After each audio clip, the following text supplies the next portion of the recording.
If you're seeing me and it feels right, this is your 24-hour energy reading. If not, you can move along, no harm done. As always, take what resonates for you and toss the rest out the window. Let's get into it. I have this new deck I'm really excited to show you guys. It is the Mythic Goddesses Tarot. It's pretty awesome, firstly, because the cards are really easy to shuffle sideways. What I mean by sideways is like this. I don't read reversals, and so this just makes it simpler. Cards are really easy to work with, but they're also fucking cool. All of the major arcana are goddesses, as you would expect. And yeah, I like the artwork. So let's see what they say. I would like to ask our guides and source to speak through me.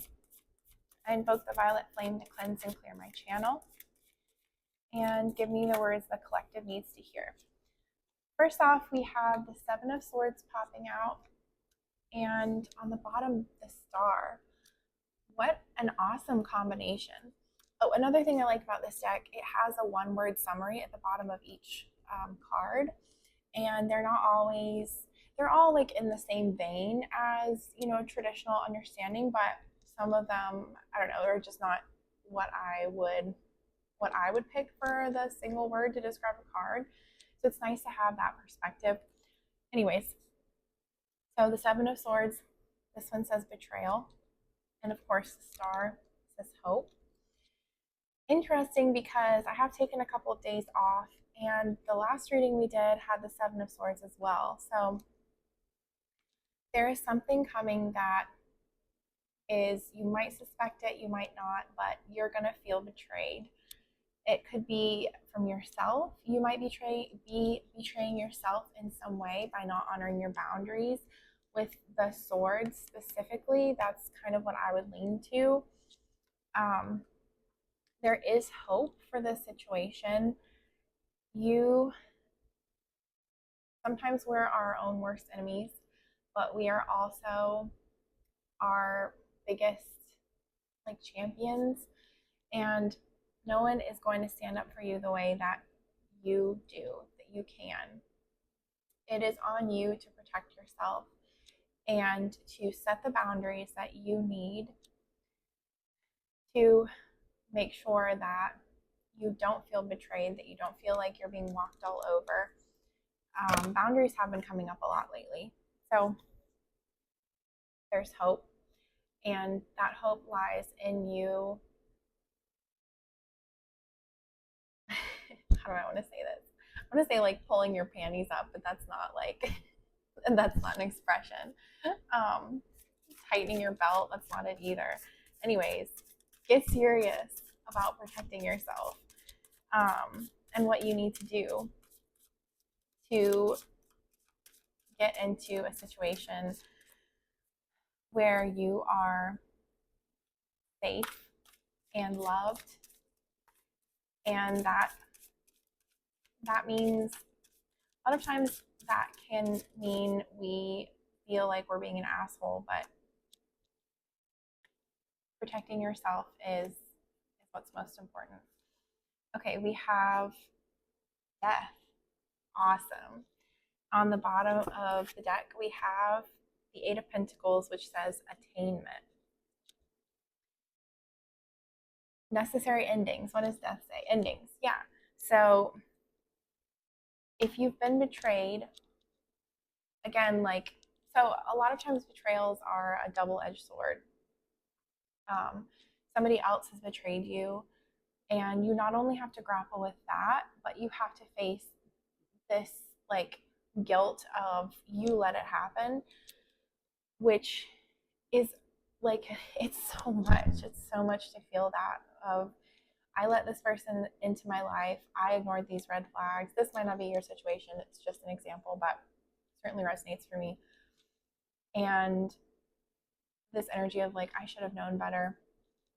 Give yourself compassion. That's another thing, bringing back the Star on the bottom of the deck for the Seven of Swords.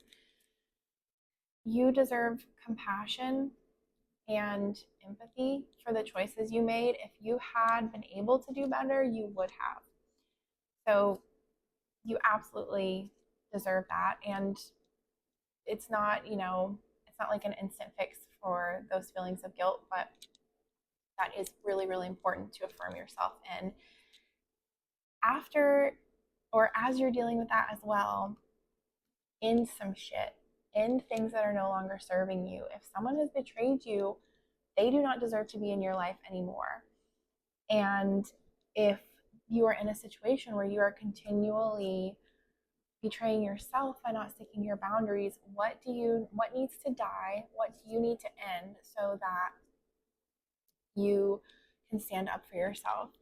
This is going to lead you to attainment, and the eights are all about boundaries. That strength archetype and Saturn giving us the boundaries we need to grow. So if you have limitless options, that's not productive recipe for growth. We need those boundaries to give us a reason to be creative, to show us how strong we are. Is there anything else that we need to know about this situation, about the death that needs to happen? And this also could be the old you dying, the you that was willing to put up with bullshit, because that ain't it anymore. We have the Eight of Cups, letting go. This card popped out, the Four of Wands, celebration. And we have the Seven of Pentacles, rewards. This is going to move your physical life forward in a way that is very rewarding.